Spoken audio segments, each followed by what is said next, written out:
Esta é a história do dia da Rádio Observador, que hoje assinala o episódio número 100, o adeus do homem que não queria ir embora.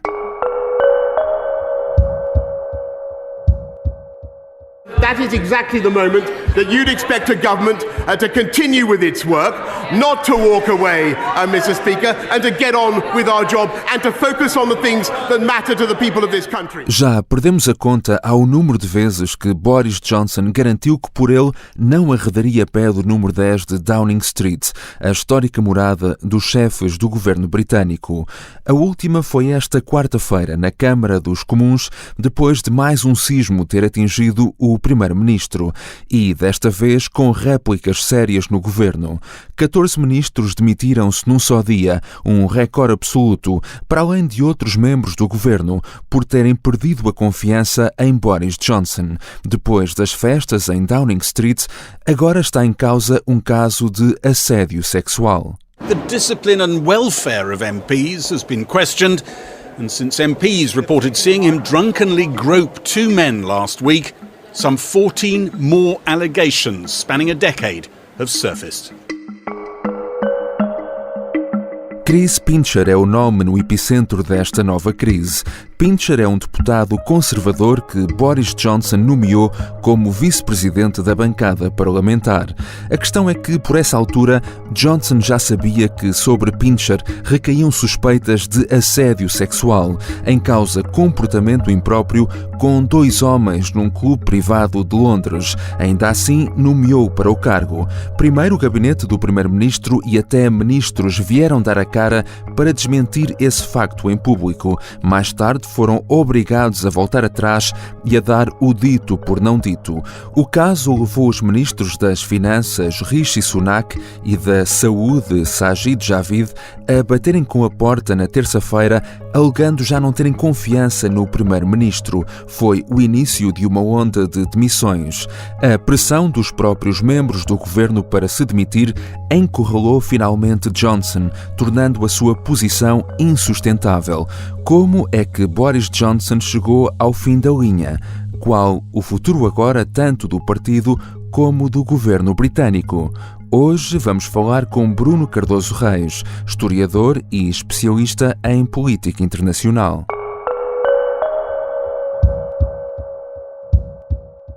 Bem-vindo, Bruno. Obrigado. Nem os argumentistas de um thriller político seriam, se calhar, tão criativos a este ponto. Quando pensávamos que mais nada podia acontecer a Boris Johnson, eis que surge agora um novo caso. A questão é que os anteriores não tiveram propriamente as consequências no governo que este está agora a ter. O que é que este novo caso tem para dar origem a este cismo, a esta debandada no governo britânico? Bem, eu acho que o caso em si talvez não tenha nada em si mesmo de especial.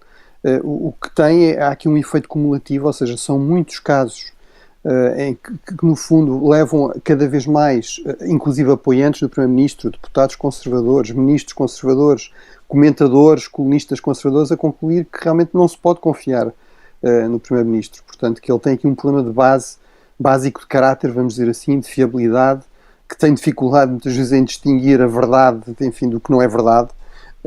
E portanto que isso cria um problema de base também político, ou seja, de funcionamento, enfim, das instituições, mas também da própria popularidade, do apelo, digamos, da capacidade de atração do eleitorado. Mas neste caso em específico deu-se a situação de vários membros do governo terem vindo a público dar a cara, defender Johnson, dizer que ele não tinha conhecimento das alegações contra Chris Pincher e depois tiveram de voltar atrás porque era tudo mentira, não é?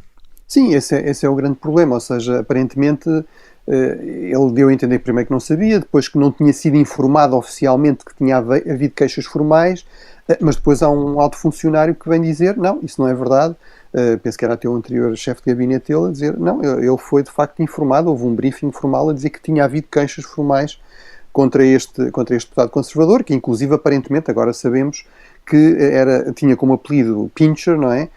E portanto que em inglês já implica qualquer coisa do tipo beliscar ou algo assim, e era conhecido como Pincher by name, Pincher by nature, não é? Portanto não é só de nome, é também na prática.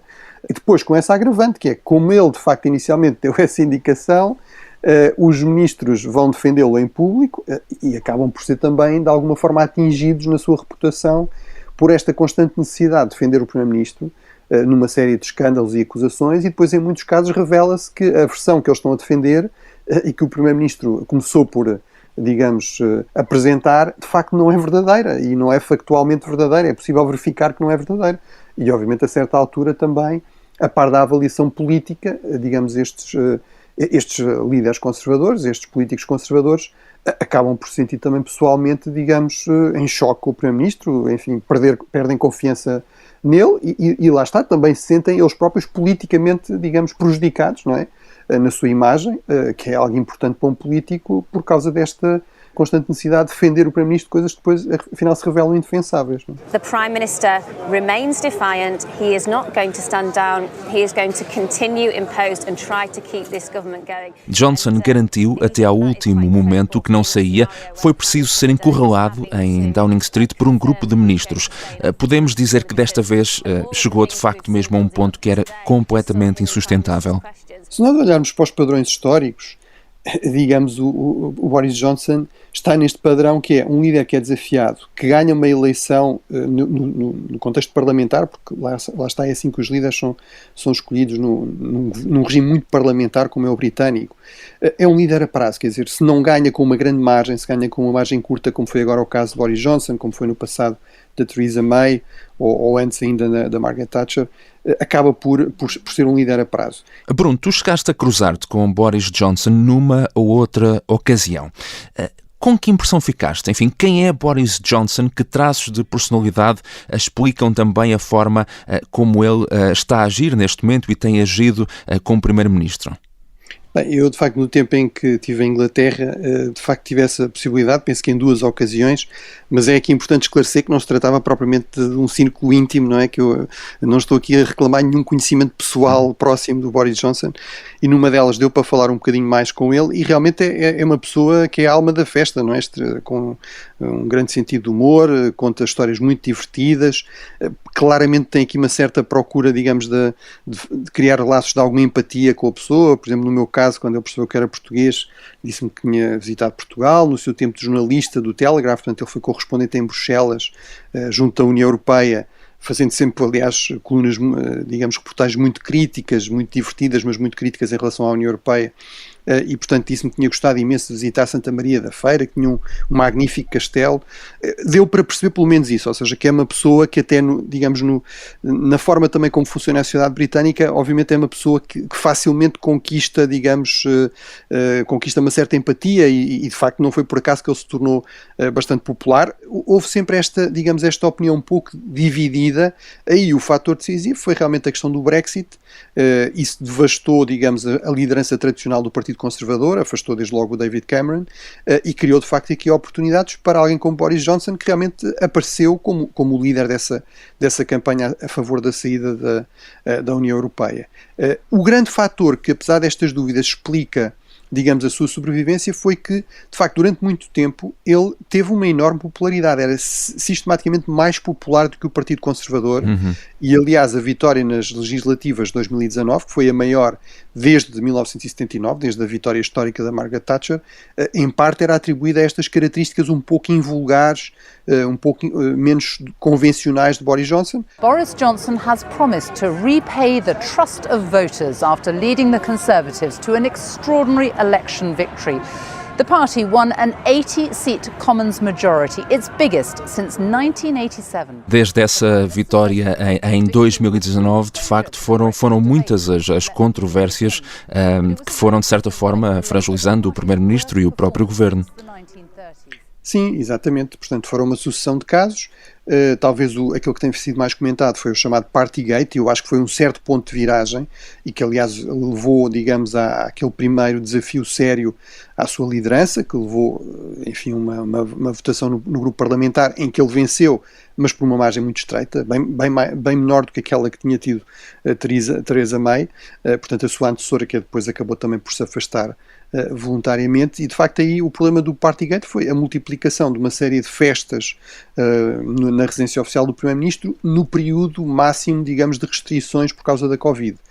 E isso de facto levou a que muita gente, em termos, digamos, da população britânica, mas dos próprios deputados, viessem dizer, mas eu não pude assistir ao funeral do meu pai, ou não pude tive de adiar o meu casamento, ou não, e, portanto, todo o tipo de restrições, as pessoas literalmente tinham de estar fechadas em casa, como nós nos recordamos, e no pico dessas restrições, a pessoa responsável por as impor e por passar a mensagem de que era indispensável as pessoas realmente fazerem esses sacrifícios, estava ele próprio a violar essas regras, e portanto isso criou aqui, digamos, um problema em termos da própria percepção do caráter do Primeiro-Ministro, que eu acho que de facto mudou um pouco as coisas. Este caso mais recente, no fundo, parece vir confirmar esse padrão e no fundo passa a mensagem de que Boris Johnson não aprende a lição, não é? Parece incapaz de conseguir aprender aqui a lição e mudar a sua forma de, digamos, de funcionar e de gerir o governo. Esta é uma situação a que não estamos assim muito habituados em Portugal, mas que na democracia britânica é até comum, há precedentes no passado. Que outros casos temos de primeiros-ministros em exercício que foram pressionados a abandonar o cargo pelo próprio governo ou pelo próprio partido? Bem, há vários casos, digamos, históricos, mas, digamos, no período mais recente e que se presta mais aqui a comparações, temos o caso da Margaret Thatcher, em finais de 1990. A primeira-ministra britânica, de facto, era uma figura extremamente carismática, mas tinha-se tornado cada vez mais impopular, nomeadamente à custa de um imposto extraordinário que ela tinha insistido em, digamos, impor contra, inclusive, a opinião de muitos dos seus ministros. Estava também cada vez mais isolada em termos da liderança conservadora, tinham-se multiplicado os conflitos, digamos, pessoais com ministros que de facto se sentiam humilhados por aquele estilo muito quase ditatorial de gestão do governo, e de facto aí o caso do Sir Geoffrey Howe, que tinha sido ministro dos Negócios Estrangeiros, tinha sido ministro das Finanças, que era vice-primeiro-ministro quando se demite, de facto acaba por ser um pouco aqui a gota d'água, no sentido de que levou muitos a pensar se nem ele consegue de facto continuar a aceitar isto e a gerir isto. De facto chegou-se aqui a um ponto limite, e lá está com outro fator aqui semelhante, que é, todas as sondagens indicavam que nessa altura a primeira-ministra Margaret Thatcher era claramente mais impopular do que o Partido Conservador, e isso resultava numa vitória, numa margem de vitória muito significativa para os trabalhistas na perspectiva de umas eleições a curto prazo, e portanto acaba por haver de facto uma espécie de revolta do seu governo, dos seus ministros. O outro exemplo recente é de Theresa May, em que no fundo ela própria indica que perante a derrota no Parlamento, ou seja, uma derrota entre os parlamentares conservadores dos seus planos para o Brexit, ela própria iria voluntariamente sair. Ainda há ali uma certa hesitação sobre exatamente quando é que isso seria, mas perante a ameaça de uma reunião desta comissão, deste comitê de 1922, que no fundo é o secretariado do grupo parlamentar do Partido Conservador, mas que funciona de facto como a direção do Partido Conservador, acabou por anunciar que iria uma data para a sua saída muito próxima e, portanto, evitou, digamos, forçar um processo de saída, uma eleição que levasse à sua derrota. Agora, de acordo com uma sondagem do Instituto YouGov, conhecida esta semana, 69% dos eleitores britânicos acreditam que Boris Johnson deveria demitir-se. Até agora, os deputados conservadores, enfim, parecem ter perdoado as várias falhas éticas e morais do Primeiro-Ministro, também por reconhecerem nele essa capacidade de ser uma figura popular e captar votos. Essa percepção finalmente mudou. Há agora uma percepção de que no longo prazo Boris Johnson poderia ser, enfim, mais prejudicial do que benéfico para o Partido Conservador. Sim, eu acho que esse é um fator aqui absolutamente crucial, ou seja, é evidente que estes deputados conservadores são políticos, não é? São políticos profissionais e sabem que a continuação, digamos, da sua carreira depende de serem reeleitos. No caso do Reino Unido, isso é muito claramente assim, até porque não é possível ser-se ministro ou secretário de Estado sem ser deputado em exercício, não é? Sem se estar no Parlamento. Também não existe, como em Portugal, esta figura, digamos, de ministros ou secretários de Estado que são nomeados, que não são parlamentares, que não são deputados. E, portanto, de facto, estas sondagens são uma espécie de prova de viabilidade e, portanto, há muitos deputados, sobretudo em lugares mais vulneráveis, em círculos eleitorais, onde, digamos, a diferença em relação aos partidos rivais, aos trabalhistas, ou, em alguns casos, os liberais democratas é mais curta, sobretudo esses deputados levam muito a sério esta questão de facto da popularidade do líder, e se isso é um fator, digamos, que favorece o partido, ou seja, se o líder, no fundo, é mais popular do que o partido, como aconteceu com Boris Johnson durante um período importante, antes de ser líder e depois de assumir a liderança e a chefia do governo, isso acaba por, no fundo, ser interessante para os deputados. Há aqui alguém que é popular, portanto nos pode trazer votos. Agora é exatamente o oposto, e sobretudo eu acho que começa a haver, digamos, sinais de que de facto estas sondagens são muito persistentemente negativas e cada vez mais negativas, ou seja, que não há aqui grande probabilidade que seja possível inverter esta tendência e recuperar a popularidade de Boris Johnson. Saindo Boris Johnson, isso ainda assim não significa que o Reino Unido tenha novas eleições tão cedo. O que é que normalmente acontece? Há uma espécie de eleição em várias voltas, primeiro no grupo parlamentar, que é de facto o centro da vida política na Grã-Bretanha, é o Parlamento. Os grupos parlamentares são extremamente poderosos e, portanto, os potenciais líderes conservadores apresentam-se para eleições junto do grupo parlamentar. Há um limiar mínimo de votos a partir do qual, em sucessivas votações, esses candidatos são excluídos, até se chegar apenas a 2 candidatos, e depois então há uma espécie de primárias, mas já com uma pré-seleção, digamos, do grupo parlamentar aberta ao conjunto dos membros, portanto, dos filiados no Partido Conservador.